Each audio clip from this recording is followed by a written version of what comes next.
Hello friends, welcome to our January circle time. In this circle time, we're going to be singing and playing with weights so that we can learn the difference between heavy and light. We're also going to read a book about being a scientist because to learn about weights and measure different things, we're going to use some scientific tools. So we will be scientists and mathematicians today. Now, before we read our book, we are going to sing a little song to help us learn the difference between heavy and light. Are you ready? Zeno and I gladly invite you to watch a demonstration of heavy and light. Pay attention closely so you can get it right, because this is heavy and this is light. Well, I hope this little lesson won't take too long. It's hard to teach heavy unless you're strong. But if we focus on light, I can continue myself so we can learn the difference between heavy and light. This is like a feather and this weighs a ton.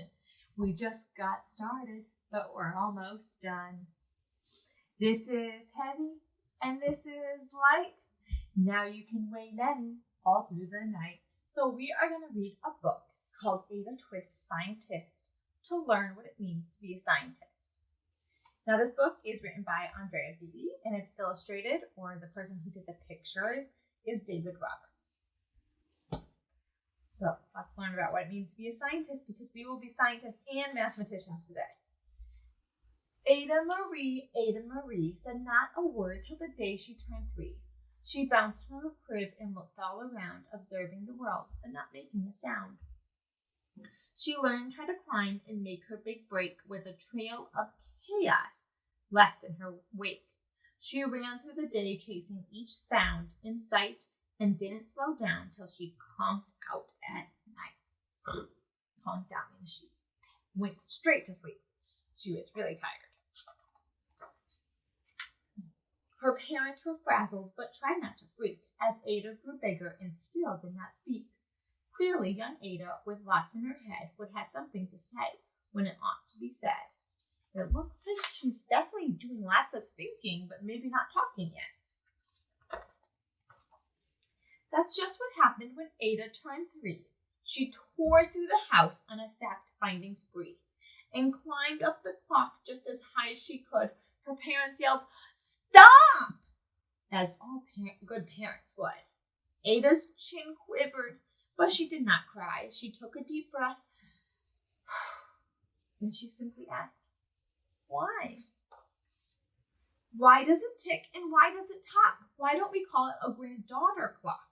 Why are there pointy things stuck to a rose? Why are there hairs all up inside of your nose?"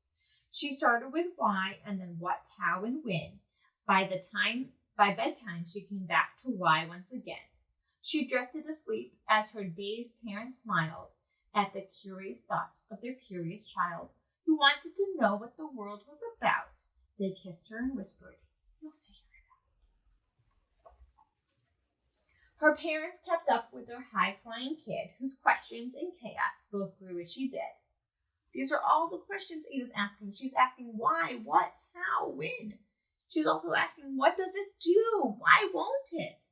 How can I find out? Why does it? How? How does it? Where? When will it? She has a lot of questions.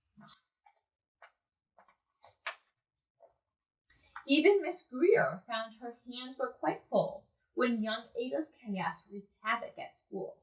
But this much was clear about Miss Ada Twist. She had all the traits of a great scientist. Ada was busy that first day of spring, testing the sounds that make mockingbirds sing, when a horrible stench, that's a bad smell, whacked her right in the nose, a pungent aroma that curled up her toes. "Zowie," said Ada, which got her to thinking, what is the source of that terrible stinking? How does a nose know there's something to smell, and does it still stink if there's no nose to tell? She rattled off questions and tapped on her chin. She started the start where she ought to begin. A mystery, a myth, a riddle, a puzzle, a quest. This was the moment that Ada loved best.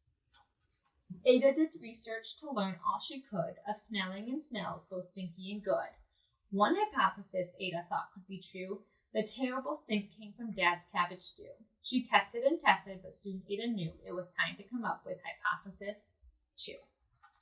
Then zowie, the stink struck again, just like that. Hypothesis 2, it's caused by the cat. The cat couldn't make such a stink of its own. It needed perfume and some fancy cologne. So young Ada tested. The test was a flop. She started again, but her parents yelled, "Stop!" She was going to put the cat in the washing machine. I don't think her parents wanted her to do that. So she was making hypotheses, which we are going to make later. A hypothesis is like a guess, but it's an informed guess. It's a guess you make when you have some information and some ideas. Ada Marie, to the thinking chair now. By the time we count to 3, 1, 2, 3. Enough, said her mother. That's it, said her dad. Her parents were frustrated, frazzled, and mad. Why? Ada questioned. Her mother said, no. What? Ada queried. Her father said, go. You've ruined our supper. You made the cat stink. Enough with your questions. Now sit there and think. She looked at her parents. Her heart turned to goo. Poor Ada Twist didn't know what to do.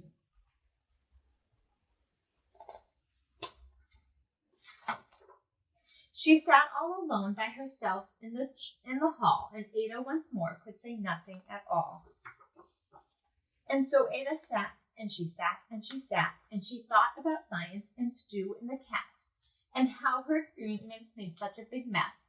Does it have to be so? Is that part of success? Our mess is a problem? And while she was thinking, what was the source of that terrible stinking? Ada Marie did what scientists do. She asked a small question, and then she asked 2. And each of those led her to 3 questions more, and some of those questions resulted in 4. As Ada got thinking, she really dug in. She scribbled her questions and tapped on her chin. She started at why, and then what, how, and when. At the end of the hall, she reached why once again. Uh-oh, she's drawing in the hallway. I don't know if her parents will like that. Her parents calmed down, and they came back to talk. They looked at the hallway and just had to gawk. No patch of bare paint could be seen on the wall. The thinking chair now was the great thinking hall. They watched their young daughter and sighed as they did. What would they do with this curious kid who wanted to know what the world was about? They smiled and whispered, "We'll figure it out." And that's what they did, because that's what you do when your kid has a passion and a heart that is true. They remade their world. Now they're all in the act of helping young Ada sort fiction from fact. She asked lots of questions. How could she resist? It's all in the heart of a young scientist.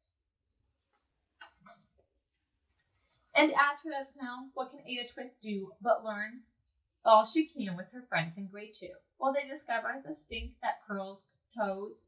Well, that is the question. And someday, who knows?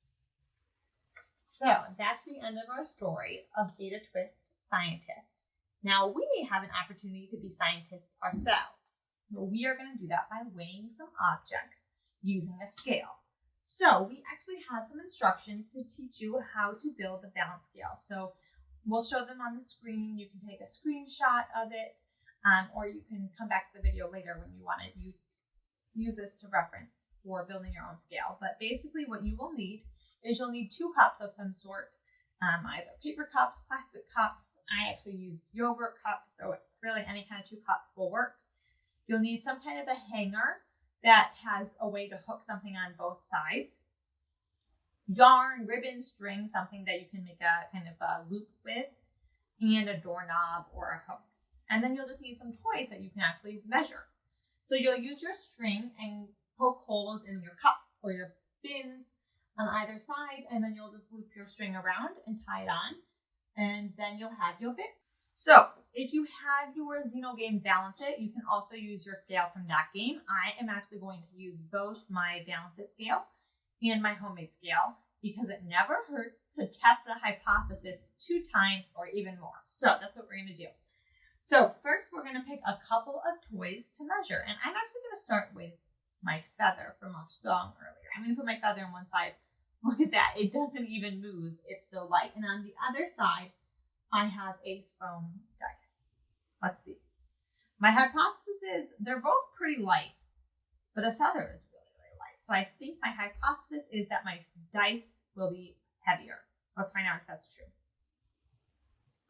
Oh, it definitely looks like the dice is heavier. This side's all the way down, and the feather side is up.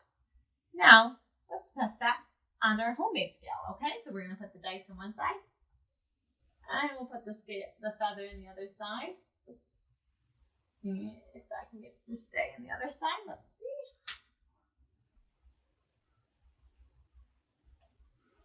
Okay, it's hard to tell, but it does look like the dice side is a little bit lower. And if you had a ruler or a piece of paper, you could actually hold it. And you could see that, yep, the dice bottom side of the dice cup is a little bit lower than the bottom of the feather cup. So this scale also shows us that our hypothesis was correct. The dice weighs more than the feather. Let's try two more objects. I wonder, will the dice weigh more? Or will I have a bean bag here? It's a pink oval bean bag. So which one will weigh more, my dice or my oval bean bag? I think my oval bean bag weighs quite a bit more than my dice. So let's test it. There's my oval bean bag in there.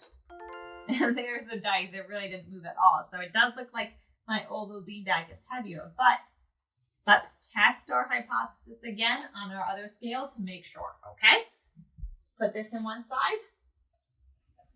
Quite heavy. And the other side, yeah, definitely oval bean bag is heavier. Now I wonder, is the bigger object always heavier? Let's test that out. Let's see. I have two cubes here. So let's see.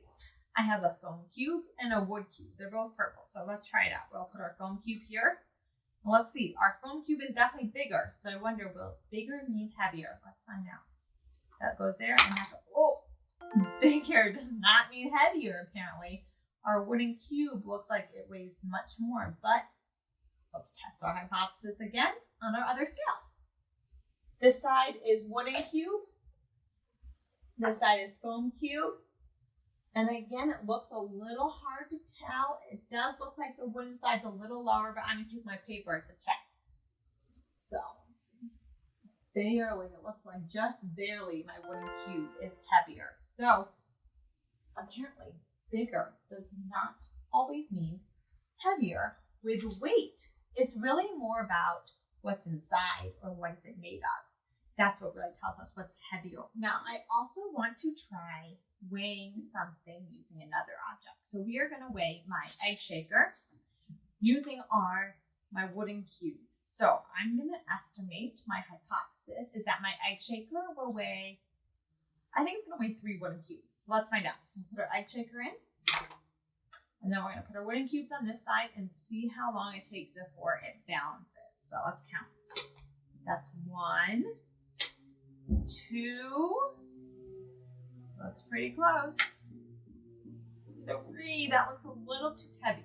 So I think my egg shaker is someplace between 2 and 3 wooden cubes. That's how much it weighs. So again, that's what it looks like at 2. So it looks like it's a little too heavy. The egg shaker is still a little heavier here and here. That looks pretty good. So maybe it's about 3. But like with everything, let's check our hypothesis on our homemade scale as well. Okay, so let's see how it looks over here. So I'll put my egg shaker in. And then on this side, I'm going to put my wooden cubes. Let's count. 1. Whoopsies. 2. That looks pretty good. Let me fix my cups. Balance a little bit. That looks just about even, doesn't it? So it looks like it is about 2 cubes. But let's put a third one in here and see what happens. 3. That also looks pretty close. So it's definitely someplace around 2 to 3 cubes. But that's why we can definitely use more than one scale when we balance and measure, because different scales might show us different things. And it never hurts to test your hypothesis more than once, just like Ada Twist. So that's it for our circle time today. Thank you so much for joining us and playing with weights with me. We're going to go ahead and sing our goodbye song now, okay?